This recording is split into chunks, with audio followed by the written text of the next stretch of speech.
Ayan guys, ang gagawin natin dito is dahil tumubo na po yung mga nag-sprout na po yung mga seeds. Hindi pa lahat, I'm sure hindi yun lahat ng seeds tumubo dyan. So i-rake muna natin. Okay.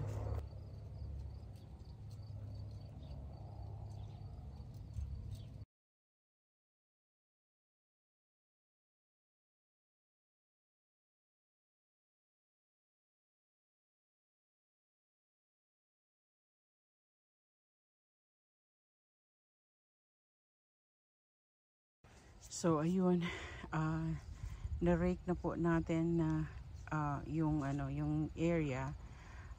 Yung pagre-rake kasi noon is kasi yung sprout na yung mga weeds. So sinishake lang natin para siya ma-disturb yung yung young pa kasi siya, so pwede pa naman siyang i-shake or i-rake para ma-disturb yung roots para mamatay. So ngayon ang gagawin natin, maglagay tayo ng line para maglalagay tayo ng line, saka natin ilalagay yung garlic. Yung garlic naman is about 4 to 6 inches deep yung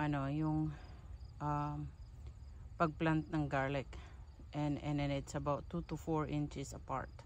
So yan ang gagawin natin. So hopefully yung laking area na yan, pwede tayong makapaggawa ng at least 4 lines, and hopefully lahat ng garlic dito natin siya maitanim. Titingnan nga lang natin.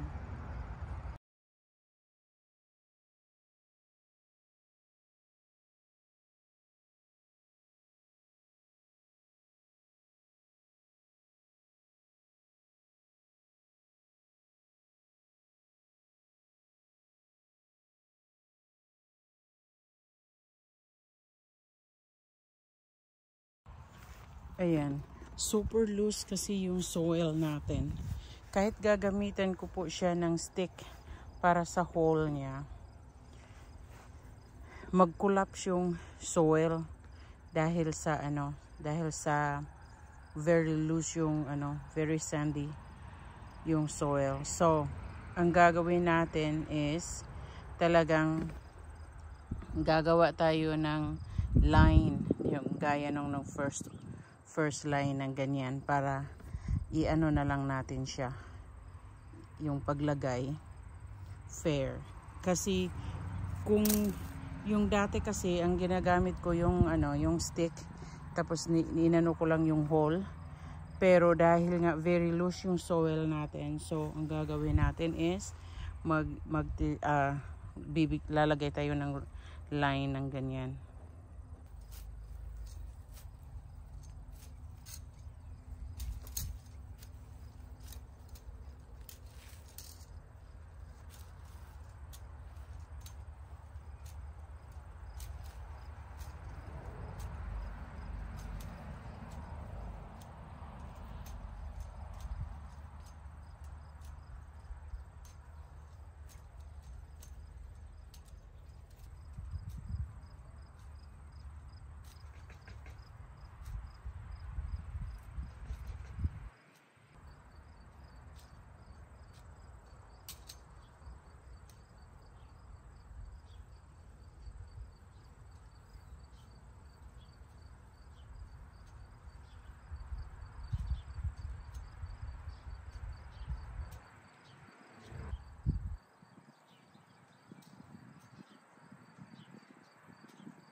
Meron na tayong dalawang line, pero ang gagawin natin dyan, dahil nga mountain na yung sa kabila, kasi my hope is lalagyan natin ito ng 4 na line. So ang gagawin natin is i-close natin yung isang line,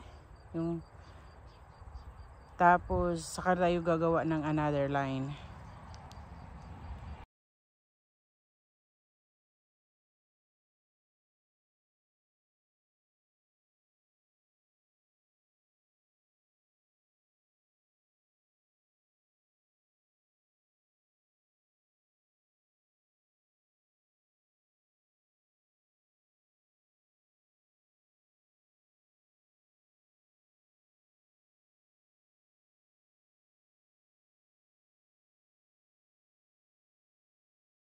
So ayan guys, na lagyan na natin ang dalawang line. So ngayon i-cover natin itong area na to para magkaroon gagawa tayo ng another line. Tapos itong sa pinakadulo, yan yung guide natin kung nasaan yung line ng ng garlic. Dito sa bawat line, talagang inaano ko siya na cross yung like paglalagay. So kung mayroon dito, mayroon doon, tapos ganon. So mayroon tayong 55 dito. So that means 55 din dyan na garlic. So that means it's 110. So mayroon na tayong 110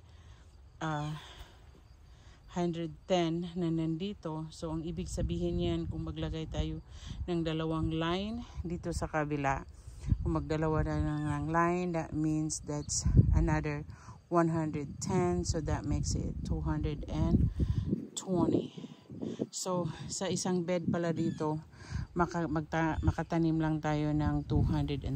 So ang ibig sabihin yan, kailangan ko pa talaga ng another bed, gagawa ng another bed para talaga maitanim natin ang ating 380 na garlic. So maghahanap tayo ng mga area kung saan pwede nating itanim ang ating garlic.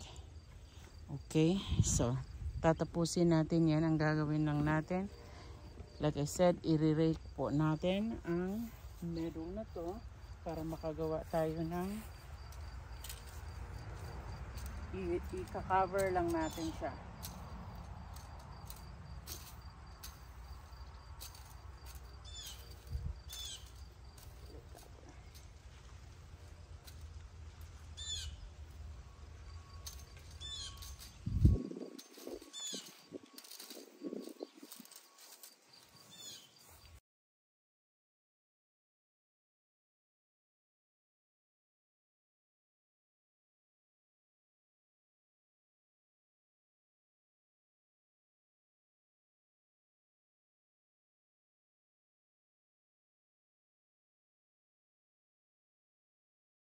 Ayan guys, mayroon na tayong 4 na line na yan na inaitanim natin.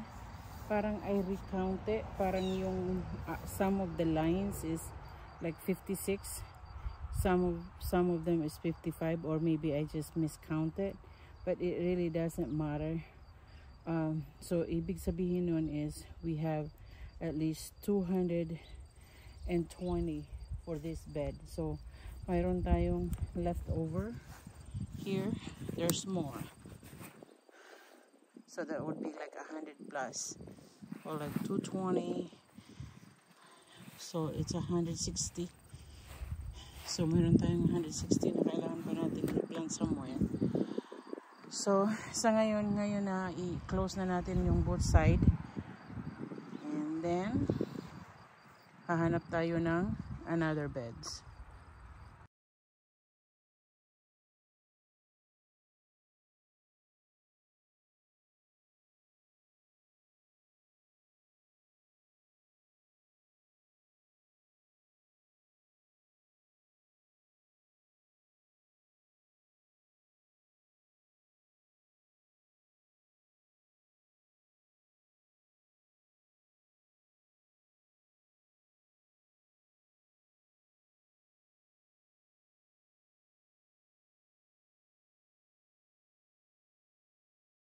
Okay, tapos na po ang ating garlic. Ang next step natin dyan is lalagyan natin siya ng straw. Kasi yung straw is to help na mag-moist yung, yung soil. Lalo na dito kasi very sandy ang soil natin. And then the second purpose of the straw is to prevent it from freezing sa winter. And then another purpose for the straw is para ma-prevent yung pag-sprout ng mga weed seeds dyan.